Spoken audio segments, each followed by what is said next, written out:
Assalamualaikum warahmatullahi wabarakatuh. Selamat siang semuanya. Jumpa lagi dengan Nani Black Orchid. Buat teman-teman yang sudah subscribe, saya ucapkan terima kasih. Nah guys, inilah salah satu sungai yang terbesar dan terpanjang yang ada di Pulau Kalimantan dan juga yang ada di Indonesia. Pulau Kalimantan itu dikenal juga dengan Pulau Seribu Sungai. Dan kita bisa menyaksikan ya guys, ini ada ponton-ponton yang sedang mengangkut batu bara. Itu biasanya dari daerah hulu itu mau menuju ke hilir. Adapun nama-nama sungai yang ada di Kalimantan yaitu yang pertama Sungai Kapuas di Kalimantan Barat dengan panjang 1443 km. Yang kedua, Sungai Mahakam di Kalimantan Timur dengan panjang 920 km. Dan yang ketiga itu di Kalimantan Selatan yaitu Sungai Barito dengan panjang 890 km. Sedangkan di Kalimantan Tengah itu ada sungai bernama Sungai Seruan dengan panjang 350 km. Dan Sungai Mahakam ini itu bagian hulunya itu berada di Kabupaten Mahakam Hulu dan juga Kabupaten Kutai Barat. Sedangkan di bagian hilirnya itu berada di Kota Samarinda dan juga Kabupaten Kutai Kartanegara. Kemudian itu bermuara di Selat Makassar. Dan sungai ini mempunyai peranan penting dalam kehidupan masyarakat dan sekitarnya ya guys. Sebagai sumber air PDAM, kemudian potensi perikanan yang sangat melimpah, dan juga sebagai sarana transportasi. Sungai ini juga merupakan sumber perikanan air tawar yang melimpah ya guys, seperti ikan baung, patin, pepuyuh, jelawat, kemudian ikan biawan, dan juga ada udang galah. Dan di sekitar Sungai Mahakam itu juga menjadi rumah bagi satwa endemik seperti pesut mahakam yang hampir punah, kemudian burung enggang, bangau, lutung, berang-berang, dan juga bekantan atau monyet berhidung panjang. Berdasarkan jejak arkeologi di Muara Kaman yang merupakan pusat kerajaan Kutai Martadipura, yaitu kerajaan yang bercorak Hindu, pada abad keempat Masehi, Sungai Mahakam ini sudah dilintasi para pelaut dari mancanegara seperti dari India dan juga dari Tiongkok untuk melakukan perdagangan. Sedangkan kata Mahakam yang sekarang menjadi nama Sungai Mahakam, Maha itu artinya tinggi atau besar. Sedangkan Kama itu artinya cinta. Jadi Mahakam itu kalau kita artikan artinya cinta yang besar. Kedalaman Sungai Mahakam ini antara 30 sampai 40 meter ya guys, sedangkan lebarnya itu antara 300 sampai 500 meter. Dan ketinggian di atas permukaan laut itu antara 20 sampai 40 meter mdpl. Sedangkan luasnya itu diperkirakan 149.277 km persegi. Sedangkan daerah aliran sungainya atau DAS itu melalui Kabupaten Mahakam Hulu, Kabupaten Kutai Barat, Kutai Timur, kemudian Malino, Kutai Kartanegara, Kota Samarinda, bahkan sampai ke Kalimantan Tengah dan Sarawak yang masuk ke wilayah Malaysia. Jadi daerah aliran sungainya itu luasnya 77.095.460 hektar. Menurut teorinya, asal-usul Sungai Mahakam itu terbentuk karena pergerakan Gunung Cemaru yang tingginya mencapai 1.681 meter yang terletak di dataran tinggi Long Apari, Kabupaten Mahakam Hulu, yang lokasinya antara Kalimantan Timur, kemudian Kabupaten Kapuas Raya dengan Malaysia. Gunung Cemaru ini merupakan hulu Sungai Mahakam yang masuk pegunungan Kapuas Hulu. Dari pergerakan ribuan tahun tersebut, timbullah aliran air Pratresier pada bagian timur Gunung Batu Ayan. Kemudian aliran sungai terus mengalir sampai ke hilir dan berakhirlah di Lembah Kutai.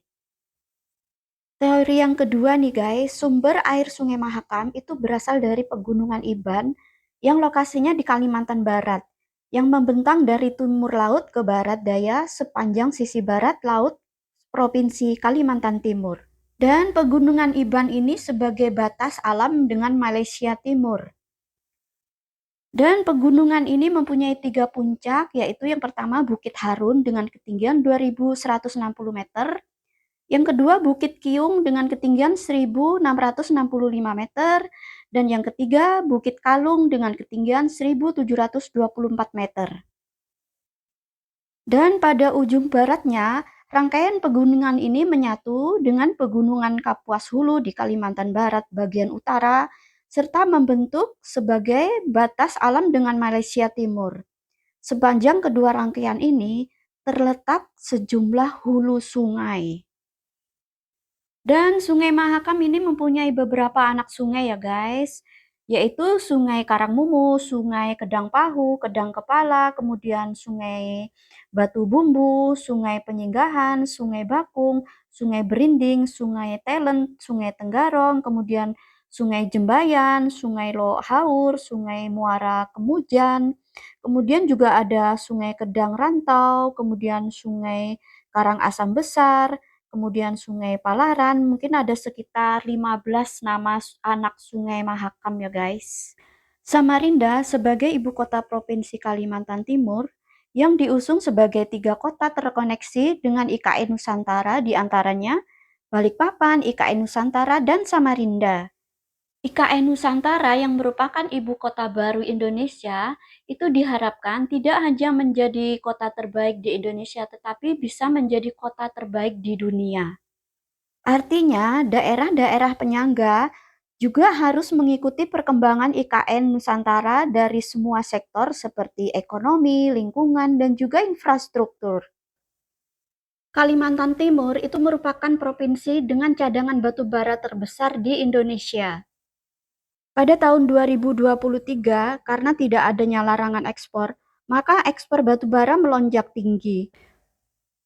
Hal ini memungkinkan perusahaan batubara untuk mengirim kembali produk mereka ke pasar ekspor seperti ke negara Filipina, Malaysia, India, Korea Selatan, dan juga Jepang.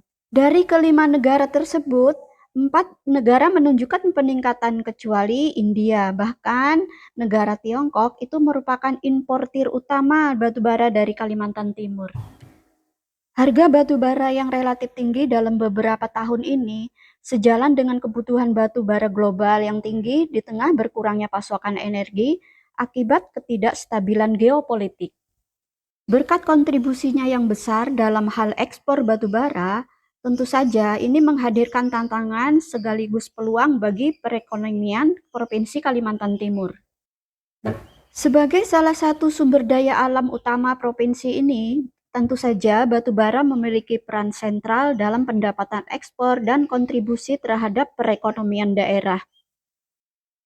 Menurut akademis dan pengamat kebijakan publik yaitu Bapak Andrianov Caniago, Samarinda dengan Sungai Mahakamnya itu bisa menjadi kota Shanghai di masa depan. Ada kesamaan Samarinda dan Shanghai yaitu dari jenis penduduk dan sungai. Kota Samarinda dan Shanghai itu memiliki penduduk yang heterogen. Sebagian besar penduduk kota Shanghai adalah pendatang yang berasal dari provinsi di sekitarnya. Begitu pula dengan kota Samarinda yang jumlah penduduknya itu kebanyakan pendatang dari luar kota Samarinda maupun dari luar Kalimantan Timur. Kota Shanghai itu mempunyai sungai yang besar yang bernama Huangpu. Sungai itu membelah kota Shanghai menjadi 2 sisi bagian. Sisi timur yang bernama Pudong dan sisi barat yang bernama Puxi. Jika kita lihat dari sejarahnya beberapa puluh tahun yang lalu, Sungai Huangpu adalah sungai yang sangat kotor dan merupakan tempat pembuangan limbah rumah tangga dan juga industri. Akibatnya, sungai menjadi dangkal dan banjir menjadi langganan bagi daerah-daerah sekitarnya. Berkat keinginan yang kuat dari pemerintah dan juga keterlibatan masyarakat Shanghai, maka normalisasi serta penataan sungai yang tadinya berwarna hitam menjadi bersih tanpa sedikit sampah pun. Pinggiran sungai ditata dengan rapi dan dibangun juga taman-taman yang cantik, dan sekarang banyak lalu lalang kapal-kapal pesiar yang membawa wisatawan untuk menyusuri sungai yang lebarnya 400 meter sambil menikmati keindahan kota Shanghai. Samarinda yang kotanya terletak di sisi Sungai Mahakam yang menjadikan air sebagai brand kota Samarinda. Untuk mewujudkan hal tersebut tentunya harus melibatkan masyarakat. Sebagian besar, kawasan tepi Sungai Mahakam itu difungsikan sebagai ruang publik seperti area bermain, taman untuk keluarga, kemudian juga tempat pentas seni. Dengan letaknya yang strategis dan fasilitasnya yang